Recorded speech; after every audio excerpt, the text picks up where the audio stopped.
Okay, greetings friends. So students, we are talking about Diploma in Tourism Studies, the DTH program. It's our TS06 Unit 21, Tourism Marketing, the Block 6 of Destination Marketing. The topic that I'm going to talk with you today and discuss with you today is going to be regions, cities and leisure spots. So destination marketing. Well, destination marketing is a promotional activity to promote the destination where tour will take place, attract customers through the unique feature of location to sell them as services. United effort by multiple businesses in a particular destination looking to benefit from customers. Destination marketing helps in increasing the number of visitors, bolsters in tourism sector as well as the economy as a whole. It helps in increasing job opportunities and gross domestic product. So that's a very, very important aspect vis-a-vis destination marketing is concerned, and it helps in increasing the job opportunities and GDP of a country or a destination or a region.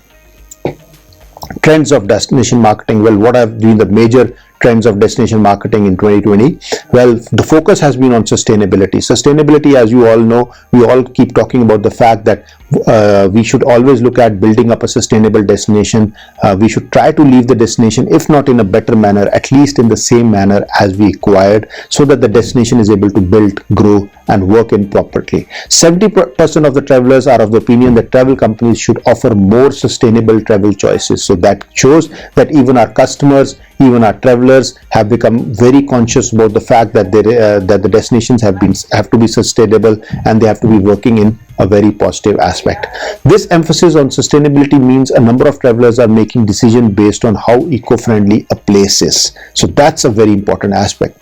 The second trend of destination marketing in 2020 is enhanced mobile experience.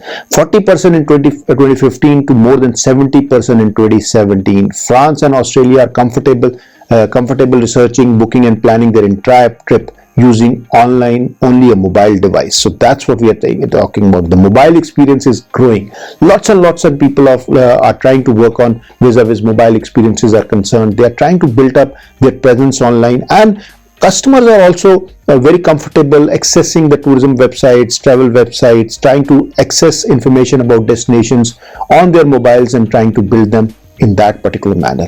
More micro influencer marketing. So 92% of the customers trust an influencer more than a traditional advertisement or a celebrity endorsement. So people trust an influencer. So influencers, it's an important aspect. Try to see to it that you try to get more influencers on board. These influencers are able to talk very positively about your destination and are able to discuss with your customers about what is the destination all about. Preference for live stream videos, another very important aspect. About 54% of consumers want to see videos more than other types of contents from brands in general. So that's an important aspect. People are now more keen, or consumers are more keen, or travelers are more keen to look at interactive set of things. So they are if you are able to post more videos, these videos are liked, accepted by people, and this is the type of content that they are looking.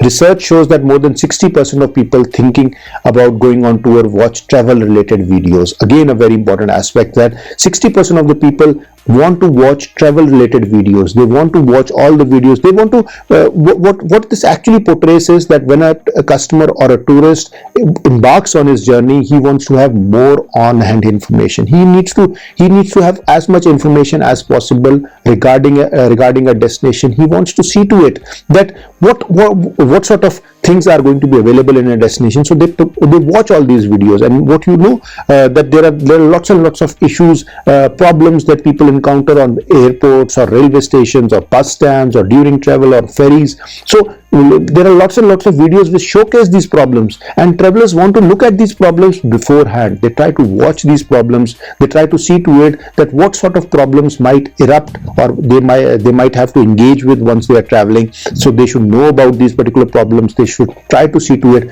that they are able to cater to these particular issues and handle them in a proper manner. To promote destination marketing, again, what you should do, how you should go about, how you should embark upon in order to promote your destination marketing. One is your websites. Every local and regional tourism office has a website. Most websites also have event calendars that showcase festivals, performance, even seminars taking place across the region. So websites, responsive websites, what I'm saying, interactive websites which are acceptable by the customers, by the tourists, which talk about various events that are going to happen, which festivals that are going to happen, various performances that are being showcased, even seminars, even exhibitions or conferences or meets, and all those things that are going to, even movies, what sort of movies are going on. So that's an important aspect. So if your website is able to showcase all these things, that is a plus point to promote your destination. Guides, through beautiful photos and captivating languages, guides or brochures paint an overall picture of what a visitor can expect. So your brochures should have best captivating photographs, should have best captivating slogans being used, and try to give as much in-depth information as you can. Blogs, another very important way to promote a destination marketing is your blogs, and blogs are a very important asset. So try to get independent bloggers to write about it. They provide a good roundup of attractions with a common theme and are usually written more conversationally than other marketing places. So that's the positive of a blog, that it is in a way a conversation that is being pointed out. That is, it is more of it is just not an information but a conversation with the client. So the reader feels that actually he's able to understand, he's able to see to it what things are going on, how things are building it up, and he feels as if he's himself there. So these blogs help you in understanding the conversation in a very, very important manner, and in a very important and a positive manner. So that's an important aspect that we need to look at, that we need to think about. The research objectives of cultural tourism, to understand the structure of cultural tourism market by identifying what are the various subsegments that we have, what are the various subsegments that we are working at, what are the various subsegments that we are looking at and that we want to build up. To analyze these cultural tourism markets with proper reference towards what have been the future prospects, how these things are growing, how these things are built up. To strategically profile the key players and comprehensively analyze their growth strategies. That's another thing that you need to look at, that another research objective of cultural tourism that we have. Cultural tourism market provides a forward-looking perspective on various factors driving or restraining market growth. Cultural tourism market helps in making informed business decisions by having complete insights of market and by making in-depth analysis of market segments.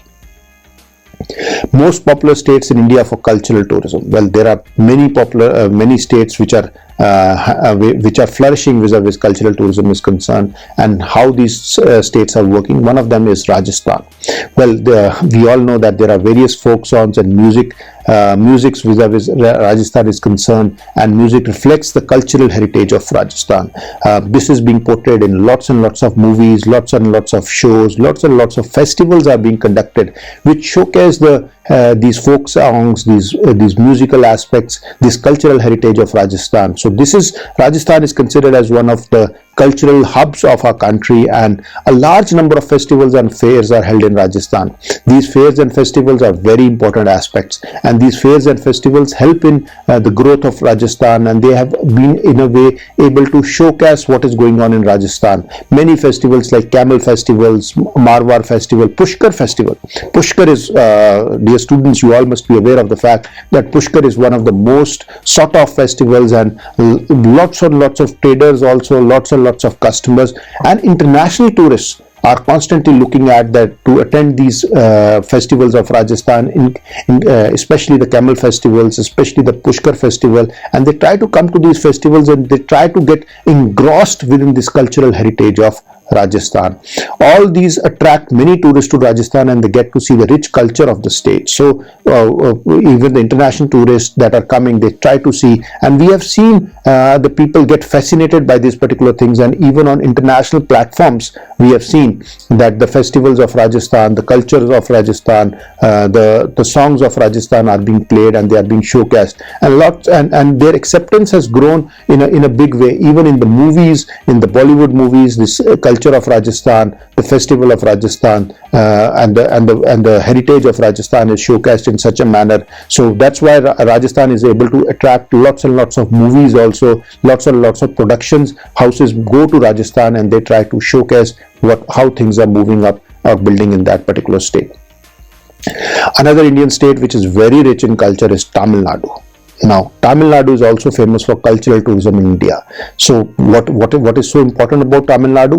Well, it shows the Dravidian tradition and culture. So, traditional Dravidian tradition and culture is there. And what has happened is that we have seen in Tamil Nadu that these temples that were constructed with this particular traditions, they have maintained those particular traditions. That's the important aspect. The sustainability aspect, that over a period of time, these temples have not suffered, and the management of these temples have done a very important and a very good job. The way they have handled that, the way they have been able to preserve their tradition, the way they have been able to preserve their culture, that's a very important aspect that has helped the state of Tamil Nadu in a very big way, and they have been able to showcase it. This Dravidian tradition they have been able to continue this particular thing, and there are lots and lots of domestic tourists who try to travel to Tamil Nadu for these pilgrimages, and they come to Tamil Nadu and perform pilgrimages. And so pilgrimage tourism is one of those which is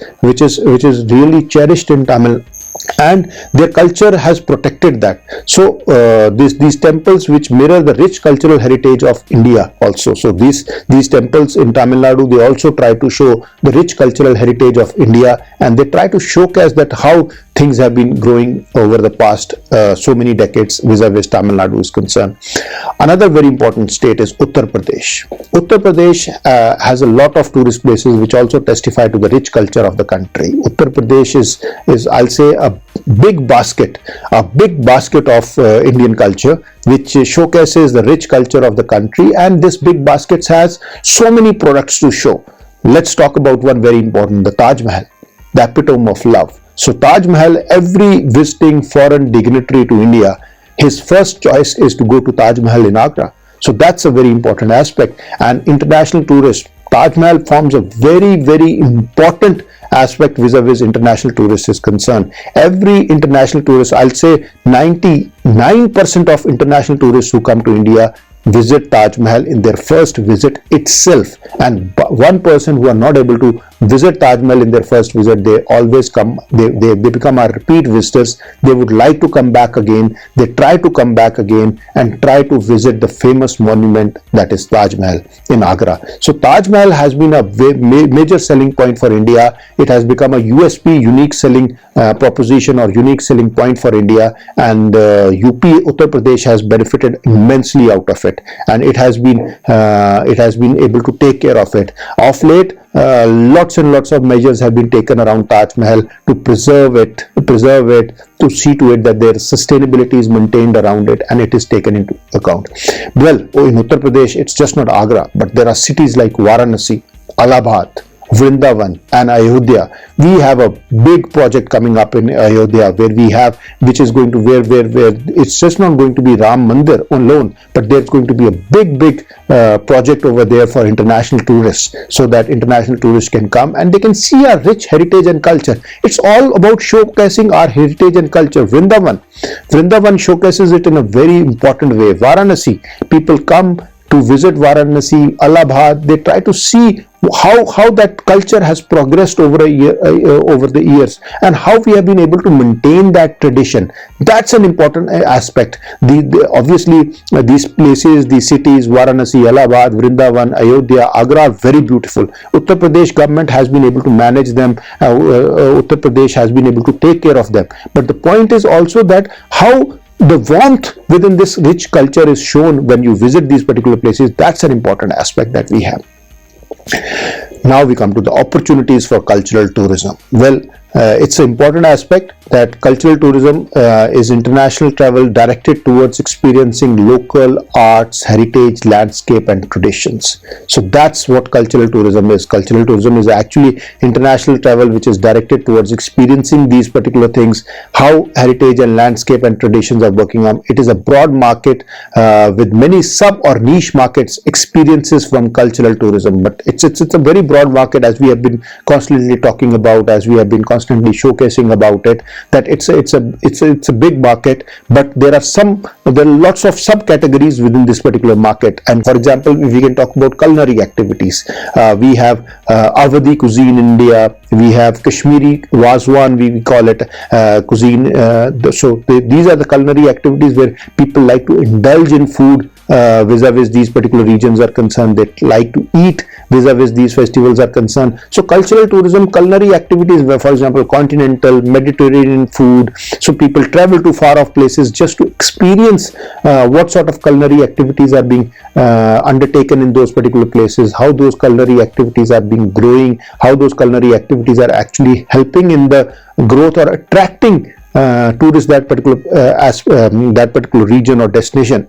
And culinary activities are a very important aspect of cultural tourism. Festivals or events, friends, my dear students, I already talked about, for example, the Georgetown Festival being held in Penang. That's one of the very famous festivals. So it showcases and it is one of the best festivals around the globe. So these festivals or events are also an opportunity for showcasing your culture.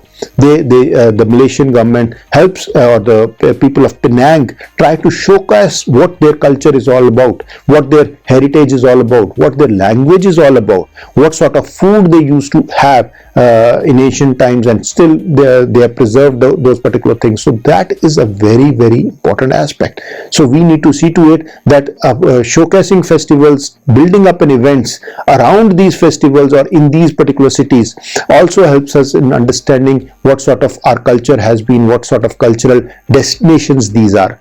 Religious venues, temples and mosques, this is again a very important niche tourism where we can showcase what our culture is. For example, in India we have religious sites which age back to ages and ages and ages. So that's a very important aspect, and visiting those particular places which were a couple of thousand years earlier, which were built there thousands of years earlier, where God and goddesses have been there thousands of years earlier, and these temples which have significance, which have immense significance. So protecting these temples, having these particular places in place and making people understand their history is an important aspect, and this helps in promotion of our cultural tourism.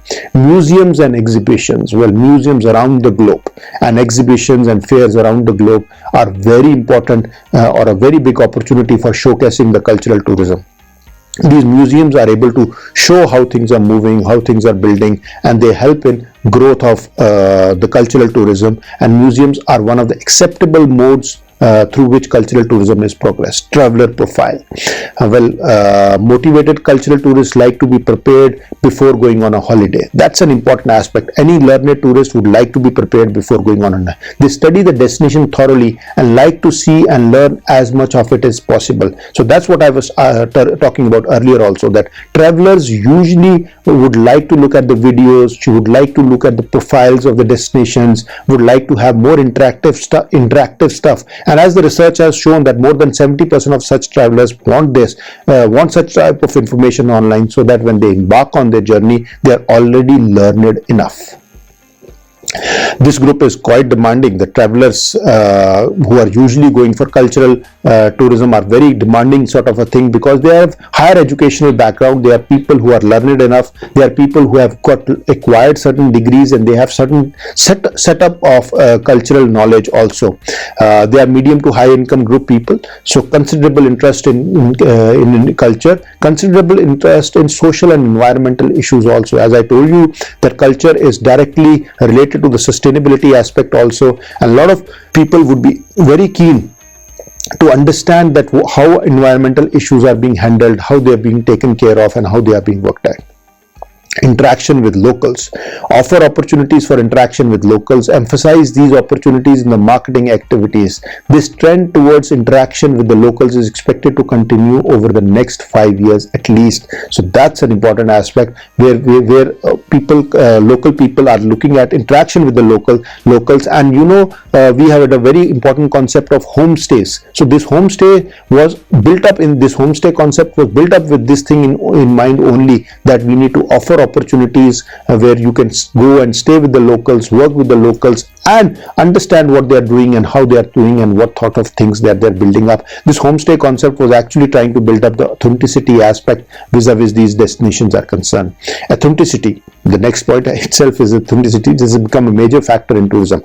Cultural tourists apply relatively high standards for authenticity, so they would like the things to be in the same manner, if not in a better manner, as they were there in earlier times. There is a demand for both authentic and more packaged cultural experiences. As we know, you must have heard about the one of the wonders of the world, that is Machu Picchu, which is a great Inca civilization site. So they have still preserved that authenticity in such a manner that the tourists who are visiting these places, they come over there and they are able to understand what goes on over there. What are the principles of a successful and sustainable cultural tourism? The first principle is collaborate. You should collaborate. Collaboration is one of the most important principles. So that is an important thing that we need to understand, that we need to build up, and we need to have information related to that. So that is going to be very important aspect. So try to collaborate, as I was discussing earlier also, that public-private partnerships, getting stakeholders on board, building up partnership, collaborating with other organizations, cultural exchanges, collaborating with other DMOs is a very, very important aspect. Find the need. Balancing the needs of residents and visitors is important to ensure that cultural tourism benefits all. It is also important to understand the kind and amount of tourism that a particular community can handle. So we can very well find out the fact that the capacity building aspect is a very important aspect over here, and we need to see to it that everybody is happy after that particular trip. Preserve and protect. A community's cultural, historic and natural resources are valuable and often irreplaceable. So we have to see to it that the sustainability angle is taken into account. The community's cultural, historic and natural resources are taken care of, and they are very valuable, and obviously we all know they are irreplaceable, so they cannot be replenished. So we have to see to it that they are taken into account. They are taken into account in such a manner that they are preserved properly. Make sites and programs dynamic. To attract visitors to cultural sites, innovative and creative practices have an important role to play. Any cultural destination must be attuned to the interest of the visitors, and they should try to see to it that more dynamism is created within these particular destinations.